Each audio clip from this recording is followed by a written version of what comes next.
C'est votre droit, avec l'Ordre des avocats du barreau de Lille.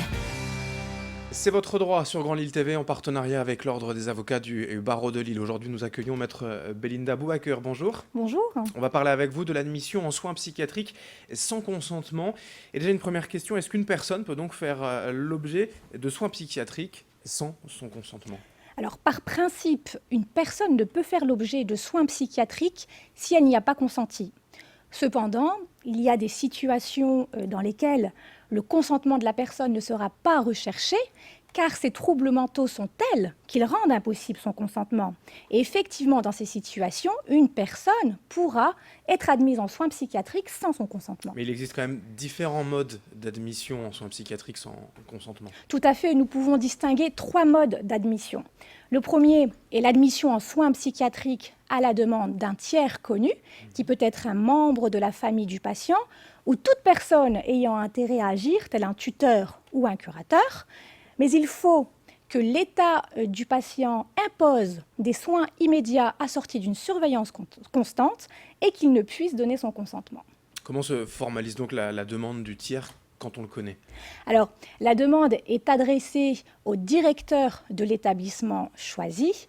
Elle prend la forme d'une lettre manuscrite datée et signée, obligatoirement accompagnée de 2 certificats médicaux datant de moins de 15 jours.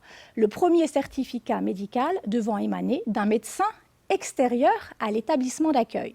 Les formalités sont identiques en cas d'extrême urgence ?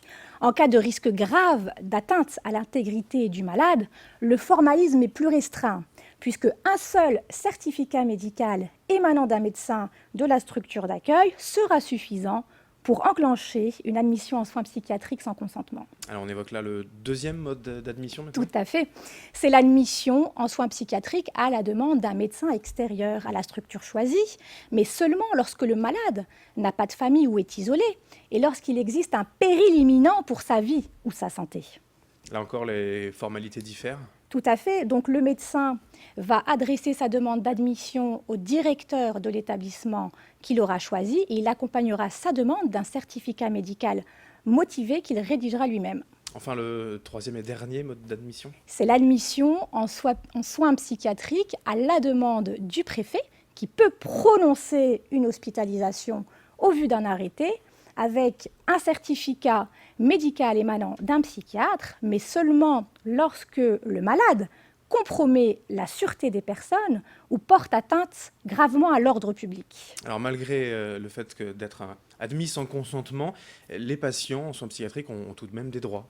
Bien entendu, ils ont un certain nombre de droits. Les plus importants sont le droit de faire valoir ses observations sur ses soins et sa prise en charge, le droit d'accéder à son dossier médical mais de manière encadrée, le droit de désigner une personne de confiance qui l'accompagnera dans ses démarches de soins, le droit d'être informé sur sa situation juridique et notamment de sa possibilité de saisir à tout moment le juge des libertés et de la détention en vue de demander la mainlevée de la mesure, mais surtout le droit d'être assisté par un avocat choisi ou commis d'office qui l'assistera lors de l'audience devant le juge des libertés et de la détention. Et forcément, dernière question, quel est le rôle, l'intérêt de l'avocat lors de ce genre d'audience ? Alors tout d'abord, il faut savoir que la présence de l'avocat est obligatoire. Il est présent pour garantir les intérêts du patient. Il vérifiera si les conditions de l'admission et si les formalités sont bien respectées pour éviter des internements abusifs. Et il pourra donc soulever des moyens d'irrégularité de la procédure en vue de solliciter la mainlevée du placement en soins psychiatriques sans consentement de son client. Merci Maître Boubaker d'être venu aujourd'hui nous parler donc de ces admissions en soins psychiatriques sans consentement. C'est votre droit sur Grand Lille TV en partenariat avec l'Ordre des avocats du barreau de Lille. C'est votre droit, avec l'Ordre des avocats du barreau de Lille.